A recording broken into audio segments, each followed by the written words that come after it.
Halo sahabat YouTuber, apa kabar? Semoga semua baik-baik saja ya. Terima kasih sudah klik video ini. Jadi untuk kisah nyata kali ini adalah kasus yang sangat unik karena 17 orang pria dewasa tiba-tiba menghilang tanpa jejak setelah mereka bekerja di sebuah peternakan babi milik seorang perempuan tua yang transgender. Lalu kemanakah para pria-pria ini pergi dan apa yang sebenarnya terjadi pada mereka? Mengingat mereka itu bekerja di peternakan babi, bukan di peternakan buaya ataupun singa. Jadi teman-teman, mari kita simak video selengkapnya. Tapi jangan lupa tolong dibantu subscribe-nya, terima kasih. Oke, mari kita simak tentang masa lalu masa muda nenek transgender ini. Saat masih muda, nenek ini bernama Stephen Buchanan dan dia adalah seorang tentara angkatan laut negara Amerika. Bertugas sebagai teknisi kapal yang kepintarannya sangat diandalkan oleh kesatuannya di saat itu. Diketahui Stephen lahir pada tanggal 8 Juli tahun 1948. Sebagai seorang tentara, badan Stephen tentu saja sangat gagah. Sama sekali tidak menunjukkan tanda-tanda bahwa dia itu adalah seorang waria di saat itu. Stephen Buchanan ini pernah ikut bertugas di medan perang saat Amerika perang melawan Vietnam. Setelah Amerika kalah melawan Vietnam, Stephen pun ikut ditarik pulang ke negaranya. Dan Stephen ini tetap aktif di kesatuannya sampai usia Stephen menginjak 40 tahun. Lalu pada tahun 1990, Stephen mengajukan pensiun secara baik-baik sebagai prajurit. Setelah Stephen berhenti menjadi seorang prajurit, dia pun memutuskan untuk merubah diri secara total. Dia pun melakukan berbagai operasi pada tubuhnya, termasuk operasi berganti kelamin. Tidak hanya cukup operasi saja, Stephen pun mengganti namanya menjadi Susan Monica.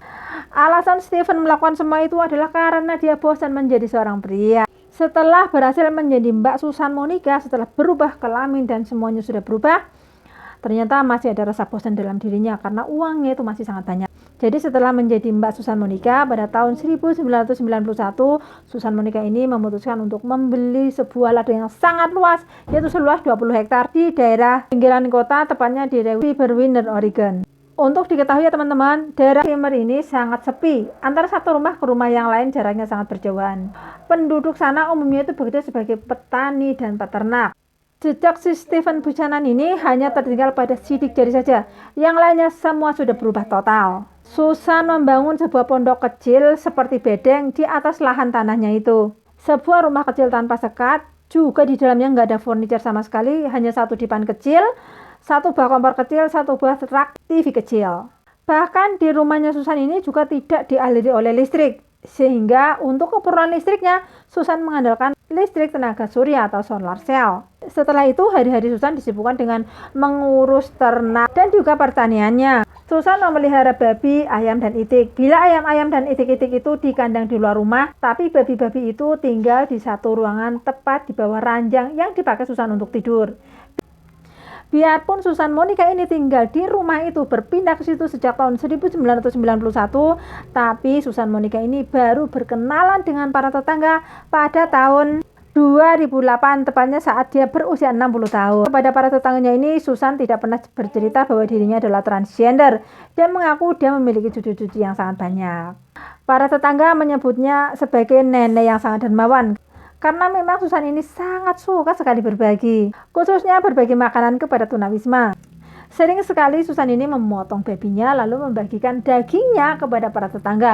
Lalu yang dimasak, daging babi yang dimasak dibagikan kepada para tunawisma yang ada di sekitar lokasi kota itu.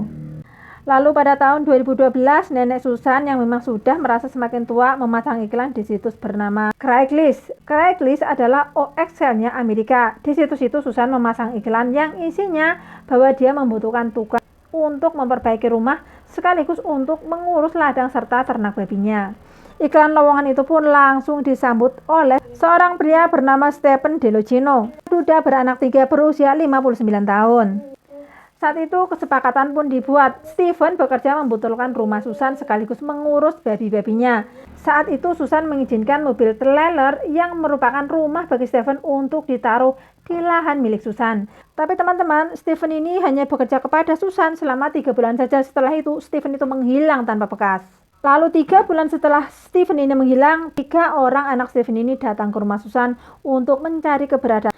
3 anak ini terheran-heran karena sudah 3 bulan ayahnya tidak pernah mengabari mereka. Susan pun dengan enteng menjawab bahwa Stephen, ayah kalian hanya bekerja padaku selama 3 bulan saja. Setelah itu dia pun pergi tanpa permisi. Akhirnya 3 anak Stephen ini membuat laporan kepada pihak kepolisian bahwa sang ayah telah menghilang selama 3 bulan dan barang-barangnya masih ada utuh di rumah Susan. Pihak kepolisian pun lantas mendatangi rumah kediaman Susan Monica untuk meminta keterangan perihal menghilangnya Stephen dari rumah Susan. Tapi ya udah gitu saja, polisi tidak bisa menuduh apalagi menahan Susan tanpa bukti. Tahun 2014, kartu belanja milik Stephen digunakan berbelanja oleh seseorang di supermarket setempat.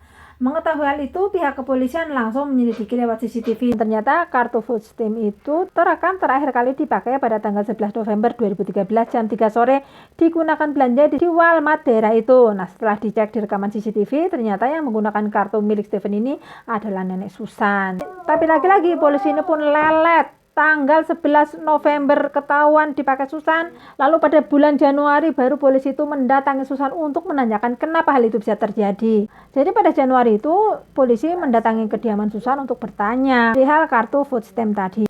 Nah, saat polisi masuk ke dalam rumah itu, polisi pun dibuat terkejut dengan keadaan di dalam rumah Susan. Sebab di dalam rumah sang nenek benar-benar keadaan itu sangat kotor, sangat bau, lembab, tertutup, dan sangat menjijikkan sekali. Sampah dan air ada di mana-mana, kotoran manusia dan kotoran babi bercecer di mana-mana. Bahkan saking baunya, saking nggak tahannya, seorang polisi yang masuk langsung gitu. Dan nenek Susan pun sangat kooperatif. Dia sama sekali tidak menolak saat rumahnya digeledah oleh polisi. Di luar rumah, polisi melihat semacam galian tanah yang diakui oleh nenek Susan. Galian itu akan dibuat menjadi kolam ikan. Polisi awalnya percaya dan hampir pergi sampai saat salah seorang polisi menemukan sebuah tulang yang menyembul dari dalam tanah yang diyakini merupakan tulang manusia.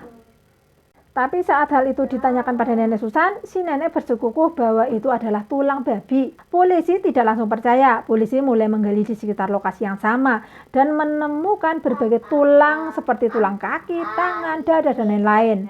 Nah, melihat temuan polisi itu, nenek Susan langsung mengubah semua pengakuannya bahwa benar itu adalah tulang dari Stephen.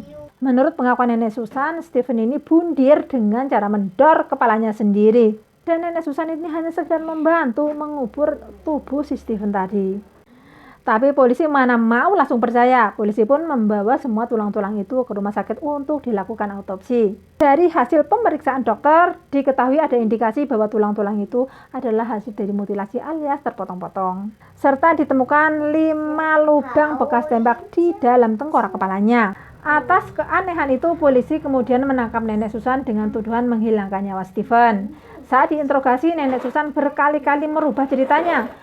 Pertama, bahwa Stephen sendirilah yang meminta agar nenek Susan itu mendor kepalanya. Lalu berubah lagi karena nenek Susan itu kasihan melihat Stephen ini dikeroyok oleh babi-babinya. Hingga nenek Susan mendor kepala Stephen hanya untuk sekedar mengakhiri penderitaan si Stephen.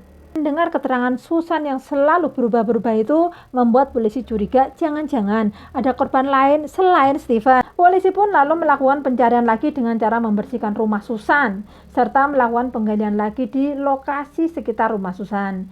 Dan ternyata benar saja polisi berhasil menemukan banyak sekali tulang-tulangnya lain. Salah satu tulang itu adalah milik Robert Henny yang sudah sempat dilaporkan hilang oleh keluarganya. Sedangkan tulang-tulangnya lain tidak bisa diketahui milik siapa karena tidak pernah ada orang yang melaporkan kehilangan keluarganya. Total ada 50 titik galian yang dibuat oleh polisi. Nah, saat semua bukti-bukti itu disodorkan ke hadapan nenek Susan pun berjanji dia akan kooperatif.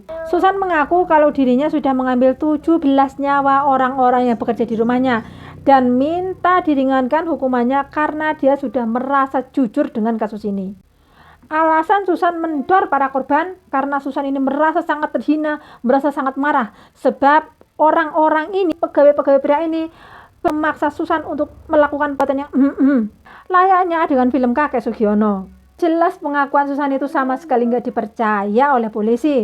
Mana mungkin polisi percaya dengan keadaan dalam rumah nenek Susan yang jorok, sangat kotor, tidur dengan babi, bau kotoran dia sendiri, bau kotoran babi.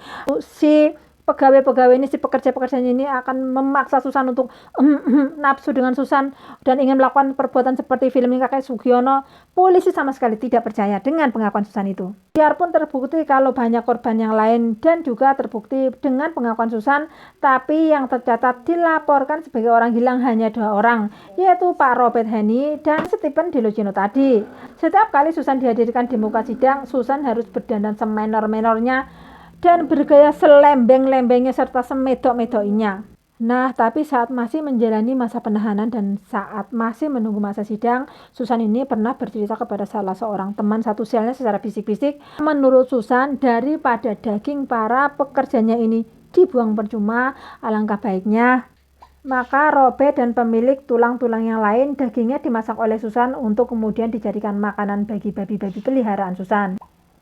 Si teman yang sudah diwanti-wanti, jangan ngomong siapa-siapa, ember ternyata dia ngomong dia sama polisi. Dan akhirnya pun cerita itu sampai di telinga hakim. Biarpun saat di persidangan si nenek tetap kekeh dengan pengakuan terakhir bahwa dia itu menghabisi pekerjaannya itu karena dia itu dipaksa untuk tapi hakim menanggapinya hanya dengan dingin saja. Saat di persidangan, hakim juga menunjukkan video pengakuan Susan saat diinterogasi oleh polisi, yang mana Susan mengaku bahwa dirinya kurang menghargai hidup orang lain. Sebab menurut Susan, kalau saja bumi ini tidak ada manusia, tentu burung dan hewan-hewan yang lain akan aman tinggal di bumi ini. Tentu saja berita tentang 17 orang ini menjadi trending saat itu dan membuat para tetangga-tetangga ini menjadi merinding disco. Sebab para tetangga ini tidak menyangka bahwa nenek yang selama ini dikenal sebagai dermawan adalah seorang transgender. Dan jangan-jangan daging babi yang selama ini mereka makan, yang dibagikan kepada mereka dan dibagikan kepada tunawisma adalah babi-babi yang makanannya 17 pekerjanya Susan Monica tadi. Trauma setelah kasus ini. Akhirnya seluruh babi-babi di peternakan nenek Susan Monica disuntik mati dan dikubur di tempat yang sama oleh pemerintah daerah setempat. Nah, teman-teman, itulah tadi kisah unik tentang nenek Susan Monica. Dan untuk video kali ini jangan lupa like, komen, dan subscribe. Terima kasih.